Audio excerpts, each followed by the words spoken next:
Alright, so we're moving on to parallel circuits now, which are a little bit more interesting than the series circuits.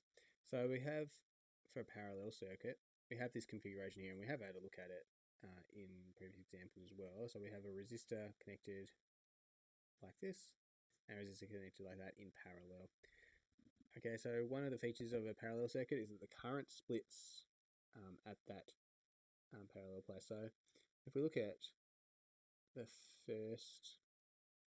first one here, we've got 12 amps. It's going to be going 12 amps around there. Down here is also going to be 12 amps. One of the things that's important is like it's going to be 12 amps on the other side of it as well.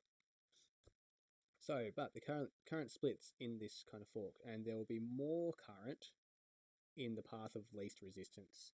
So it doesn't really apply to this first one because we've got two paths of equal resistance. But if we want to work out what the current is in each of the legs of that parallel part, we can use I equals V over R. So that's just our Ohm's law.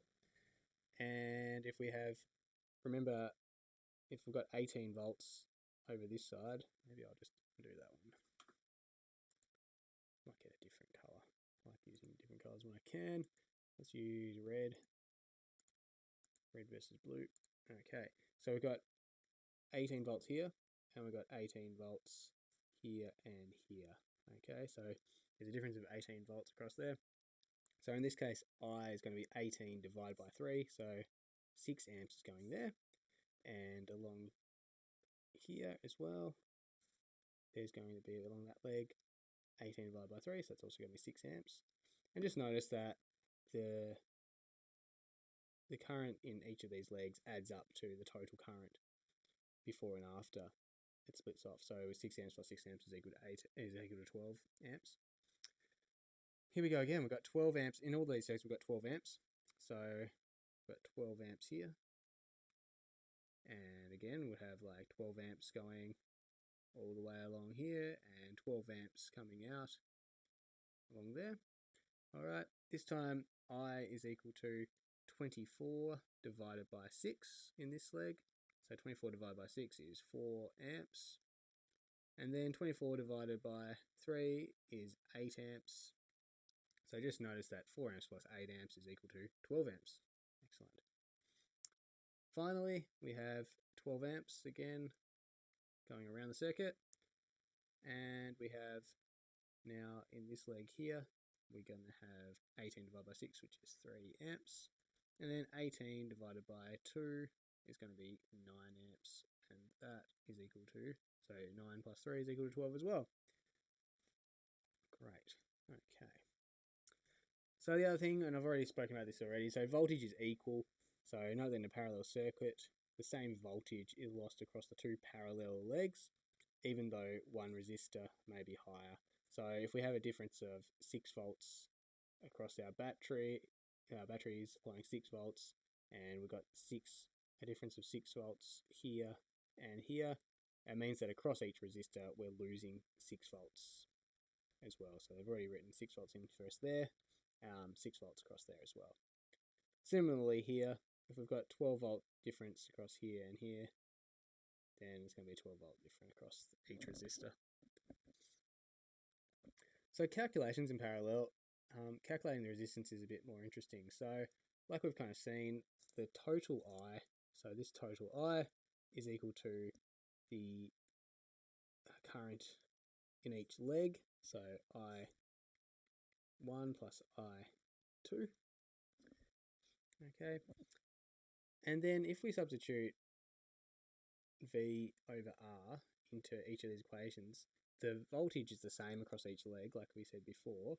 So it means that they'll cancel out, and the resistance, the total resistance across the whole circuit, it's going to be 1 over the R total is equal to this one here. So if I was to do it all, I'm not sure if you need me to do this all, but anyway, so if we had V total over R total equals V1 over R1 plus V2 over R2.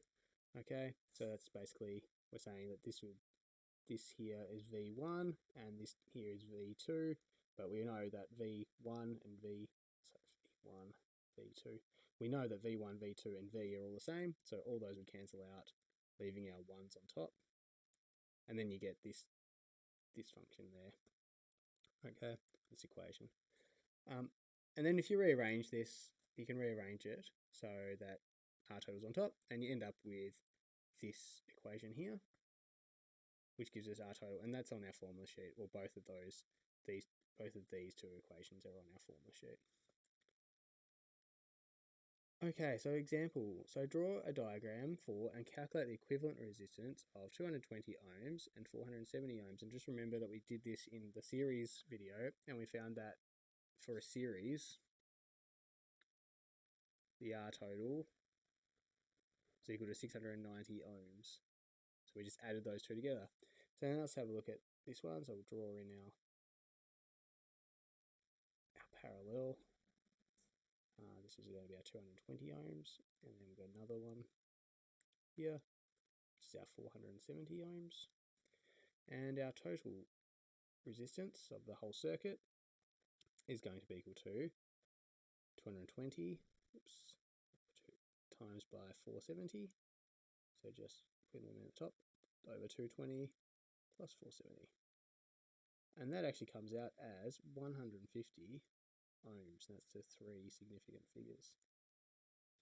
Okay, so what we find here is that we get 150 ohms compared to 690 ohms in series. So connecting them in parallel actually reduces the resistance of the overall circuit. And the interesting thing is that 150 ohms is less than both 220 and 470. So it's not like taking an average of the two.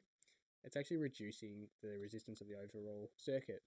And this is because when we add different kind of legs on, then we're adding more opportunities for current to travel, essentially. So we're just allowing more pathways for the current to move around the circuit. And as we saw before, if we're calculating up here, sure, the current was 6 amps here and 6 amps here, which is less than 6 amps, and 6 amps is less than the overall circuit. But what am I trying to say?